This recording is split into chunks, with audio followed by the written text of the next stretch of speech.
तो बाबा साहब अम्बेडकर ने एक ही बात कहा था कि सारे नेता सो चुके हैं क्योंकि उनके आदमी जगे हुए हैं, मैं जगा हुआ हूं क्योंकि हमारा आदमी सोया हुआ है। जिस दिन मसाल में तेल बुझने लगेगा, रामविलास पासवान अपना खून दे करके भी उस मसाल को जिंदा रखेंगे। यदि बाबा साहब अम्बेडकर भारत के क्या कहते हैं जो है फाइनेंस मिनिस्टर उस समय बने रहते तो आज देश का नक्शा दूसरा रहता, नहीं तो देश 3 टुकड़े में बट गया रहता, हिंदुस्तान, पाकिस्तान और अछूतिस्तान। पंडित जवाहरलाल नेहरू जी ने अपने ड्राइवर को उनके खिलाफ में चुनाव लड़ा दिया भंडारा से। आज एक बाबा साहब अम्बेडकर नहीं है, बाबा साहब अम्बेडकर आज करोड़ों बाबा साहब अम्बेडकर पैदा हो गए हैं कि बाबा साहब अम्बेडकर का वहां तस्वीर नहीं है, कहा गया कि जगह ही नहीं है।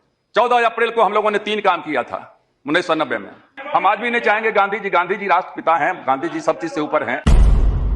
मेरा डीएसपी में हो गया था, लेकिन राजनीति में आने का 2 महापुरुष का श्रेय है, एक बाबा साहब अम्बेडकर का और दूसरा डॉक्टर राम मनोहर लोहिया का। बाबा साहब अम्बेडकर से जर्नलिस्ट ने पूछा, विदेश के जर्नलिस्ट ने, कि सारे नेता सो चुके हैं और मैं आपके पास में समय भी नहीं लिया हूं, आप जगे हुए क्यों हैं?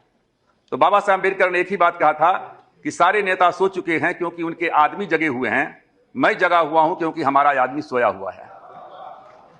पार्लियामेंट में एक बार बाबा साहब अम्बेडकर से पूछा गया कि आप जो है हमेशा डाउन ट्रोडन, अछूत, दलित यही क्यों बोलते रहते हैं?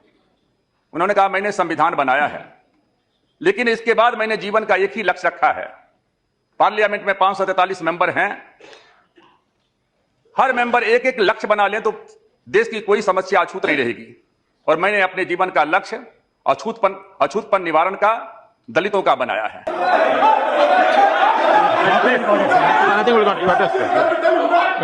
देखिए, सुनिए, if you have allergy of Baba Saheb Ambedkar name I can't say, और यही कारण कांग्रेस का रहा है कि कांग्रेस ने जो हमारे साथियों ने कहा कि बाबा साहब अम्बेडकर को हराने के लिए आपने क्या नहीं किया। पंडित जवाहरलाल नेहरू जी ने अपने ड्राइवर को उनके खिलाफ में चुनाव लड़ा दिया भंडारा से। और आप भी आज भी आप बाबा साहब अम्बेडकर का नाम सुनना नहीं चाहते हो, आज भी नहीं सुनना चाहते हो। इसलिए आपने जानबूझ करके बाबा साहब अम्बेडकर जो दलितों के मसीहा हैं, दलितों के भगवान माने जाते हैं, उसको आपने शुरू से, ये मैं आपको कहना चाहता हूं। बाबा साहब अम्बेडकर से बढ़कर के कोई बड़ा इकोनॉमिस्ट नहीं थे, लेकिन बाबा साहब अम्बेडकर को हमेशा दलित का नेता जो उनका दूसरा पहलू था, इकोनॉमिक्स जितने बड़े थे वो कभी सामने के लिए नहीं आया गया। यदि बाबा साहब अम्बेडकर भारत के क्या कहते हैं जो है फाइनेंस मिनिस्टर उस समय बने रहते तो आज देश का नक्शा दूसरा रहता। बाबा साहब अम्बेडकर की जितनी उपेक्षा की गई मैं नहीं कह सकता हूं। मैं यहां 1977 में पहली बार दुनिया में सबसे ज्यादा वोट से जीत करके आया था, और मैं गया हुआ था सेंट्रल हॉल में। सेंट्रल हॉल में मैंने देखा कितने नेताओं का फोटो लगा हुआ था, और हम लोगों के प्रेरणा के स्रोत बाबा साहब अम्बेडकर का वहां तेल चित्र नहीं था। हमने पार्लियामेंट में आकर के पहले दिन इस सवाल को उठाया कि बाबा साहब अम्बेडकर का वहां तस्वीर नहीं है, कहा गया कि जगह ही नहीं है। और 1989 में मैं मंत्री बना था, कल्याण मंत्री। बीपी सिंह की सरकार थी, भारतीय जनता पार्टी सपोर्ट कर रही थी। और उसके बाद 14 अप्रैल को हम लोगों ने 3 काम किया। पहला काम किया कि बाबा साहब अम्बेडकर का सबसे बढ़िया जगह पर तेल चित्र क्या कहते हैं पार्लियामेंट के सेंट्रल हॉल में लगाया। कहां से जगह मिल गया?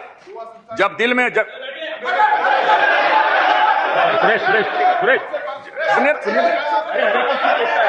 तो जब दिल में जगह हो तो दीवार पर भी जगह मिल जाता है, जब दिल में जगह नहीं हो तो दीवार पर भी जगह कहीं नहीं मिलता। भारत रत्न, सबको भारत रत्न मिल गया था, एक्टर, एक्ट्रेस, एमजीआर, सब लोगों को मिल गया था, लेकिन बाबा साहब अम्बेडकर को भारत रत्न नहीं दिया गया था। गांधी जी का तुलना, गांधी जी हम आज भी नहीं चाहेंगे गांधी जी राष्ट्रपिता हैं, गांधी जी सब चीज से ऊपर हैं। बाबा साहब अम्बेडकर को जो है 14 अप्रैल को हम लोगों ने 3 काम किया था 1990 में। पहला, बाबा साहब अम्बेडकर को भारत रत्न दिया, उनके जन्म दिवस पर छुट्टी का घोषणा किया, सेंट्रल हॉल में उनका तस्वीर लगाया, अंबेडकर फाउंडेशन बनाया गया। मैं इसलिए कहना चाहता हूं बाबा साहब अम्बेडकर से कितना उनसे जुड़े हुए 4-5 जगह हैं। पहला जगह है महू, जहां उनका जन्मस्थली हुआ, और मैं वहां की सरकार, मध्य प्रदेश की सरकार, शिवराज सिंह चौहान जी की सरकार को धन्यवाद देना चाहता हूं। मैं गया हुआ था आज से 8-9 साल 10 साल पहले, एक छोटा सा जगह जहां रहते थे, उनके पिता आर्मी में काम करते थे, एक छोटा सा जो है कमरा था। आज वहां जाकर के देखिए, भव्य क्या कहते हैं स्मारक वहां बना हुआ है। दूसरा जगह बाबा साहब अम्बेडकर ने पहला था उनका जन्म दिवस, दूसरा था 26 अलीपुर रोड, जहां बाबा साहब अम्बेडकर जो है ने संविधान लिखने का काम किया। हमने अपने समय में 1990 में इनिशिएट किया, 10 करोड़ रुपया दिया गया। और मैं धन्यवाद देना चाहता हूं प्रधानमंत्री जी को कि इन्होंने निर्णय लिया है कि जिस तरीके से राजघाट का डेवलप किया गया है, जिस तरीके से और भी जगहों का हुआ है, उसी तरीके से ये 26 अलीपुर रोड को भी क्या कहते हैं कि हम लोग एक भव्य स्मारक बनाने का काम करेंगे। तीसरा जगह उनका चैत्य भूमि, जहां दीक्षा भूमि नागपुर में, नागपुर का दीक्षा भूमि, वो उनका तीसरा स्थल है, जहां जो है सामाजिक संगठन आरएस गवई जी क्या कहते हैं कि नहीं है, जो है वहां क्या कहते हैं सब लोगों के प्रयास से और सारे जो लोग थे उनके प्रयास से भव्य वहां क्या कहते हैं स्मारक बनाया गया। चौथा चैत्य भूमि है।